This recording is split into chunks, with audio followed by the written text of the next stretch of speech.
Hello guys, welcome back to my YouTube channel. आज मैं आई हूँ हसनापुर, जहाँ का हर एक कोना इतिहास से जुड़ा हुआ है। माना जाता है कि यह वही स्थान है जहाँ महाभारत काल की अनेक घटनाएं जुड़ी हैं। यहाँ आप जो पीछे देख रहे हैं, ये है पुराना टीला। माना जाता है कि टीले बहुत प्राचीन समय के अवशेष है और इसका संबंध महाभारत काल से जुड़ा हुआ है। कहा जाता है कि समय के साथ पुराने महल और बस्तियां मिट्टी में दब गई और वहीं आज टीले के रूप में दिखाई देती हैं। सबसे पहले मैं पहुंची हसनापुर के प्रसिद्ध पांडेश्वर महादेव मंदिर में। माना जाता है कि इस मंदिर की स्थापना पांडवों ने की थी, इसलिए इसका नाम पांडेश्वर पड़ा। यह मंदिर भगवान शिव को समर्पित है और यहाँ का वातावरण बेहद ही शांत और पवित्र है।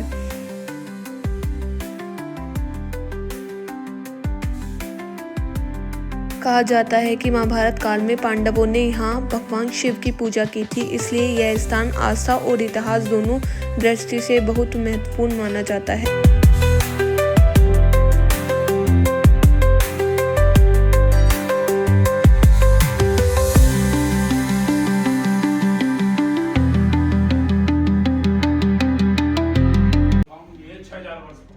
ये महाभारत की जो भीम है ना, उन्होंने लगाई थी। देख लो कितनी पुरानी। जैसा कि आप सभी को भी मंदिर के पुजारी जी ने बताया कि मंदिर के प्रांगण में यह प्राचीन पेड़, जिसके बारे में मान्यता है कि इसे महाबली भीम ने लगाया है। स्थानीय लोगों का विश्वास है कि यह पेड़ महाभारत काल से जुड़ा हुआ है। मान्यता है कि अज्ञातवास के दौरान यहाँ पांडवों ने भगवान शिव के शिवलिंग की स्थापना के बाद अपनी प्यास बुझाने के लिए कुआं खोदा था।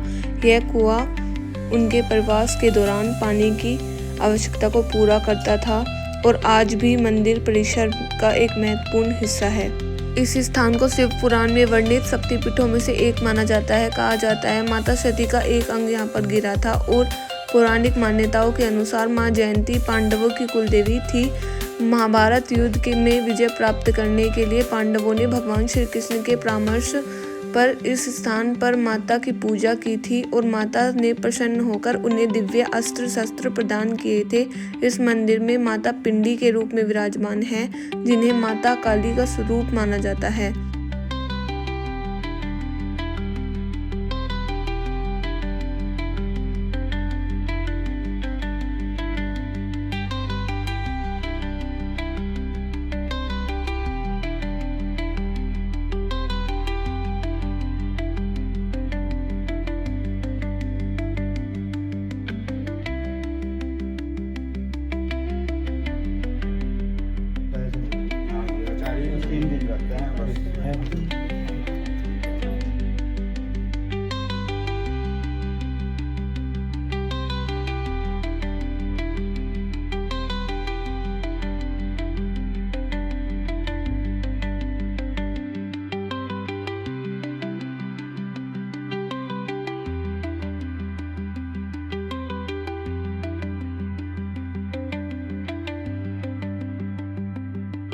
स्थानीय कथा के अनुसार भैरव बाबा इस पवित्र भूमि की रक्षा करते हैं और बुरी शक्तियों से बचाते हैं। भक्त पहले माता के दर्शन करते हैं और फिर भैरव बाबा के दर्शन करते हैं।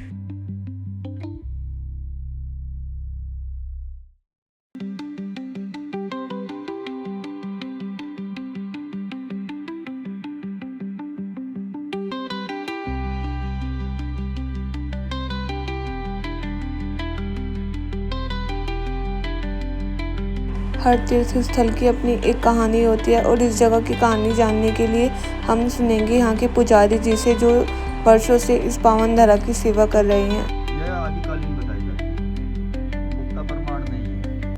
कहा जाता है कि सदियों से इसमें यज्ञ चलता चला है। पहले इसमें सवा माह तक यज्ञ चलता था, लेकिन सन 1919 में तब ये महात्मा सुमेर सिंह काली कमरे वाले आए। वो रघुनाथ जी लेकर आए थे बाबा दर्शन। ये दोनों एक साथ थे, क्योंकि दोनों पड़ोसी थे। वे लौंडौरा के राजकुमार थे, ये पटियाला के राजा थे। दोनों रियासत में फिर ये आ गए यहाँ पर महात्मा सुमेर सिंह काली कमरे वाले। 1919 में इन्होंने यहाँ गुरुकुल की स्थापना की और वो जो सवा महीने तक यज्ञ चलता था, चारों वेद चलते थे, वो उन्होंने त्रिदिवसीय कर दिया। अच्छा, 3 दिन में तब्दील कर दिया। तो सन 1919 से अब तक यह यज्ञ लगातार हर वर्ष 3 दिन से महायज्ञ चलता चला रहा है। जैसा कि आप सबको बताया गया, यह यज्ञ 3 दिन तक लगातार किया जाता है और इसका आयोजन होली के पवित्र पर्व पर होता है। यह सामने ऐतिहासिक कुआं है जो हसनापुर के पांडव टीले के पास स्थित है। प्राचीन मान्यता के अनुसार पांडव और द्रौपदी अपनी पूजा और स्नान के लिए इस कुएं का पानी उपयोग करते थे। इस कुएं का सीधा जल स्रोत प्राचीन बूढ़ी गंगा नदी से माना जाता है। भक्त इसे अमृत कूप के रूप में पूजते हैं और मान्यता है कि इसके जल से घर में शांति आती है। धन्यवाद वीडियो को एंड तक देखने के लिए। श्री मार्ग पर चलते रहिए, विश्वास बनाए रखिए, क्योंकि जहाँ श्रद्धा है वहीं सच्ची शक्ति है। मिलते हैं अगली भक्ति यात्रा में। राधे राधे, जय श्री कृष्ण।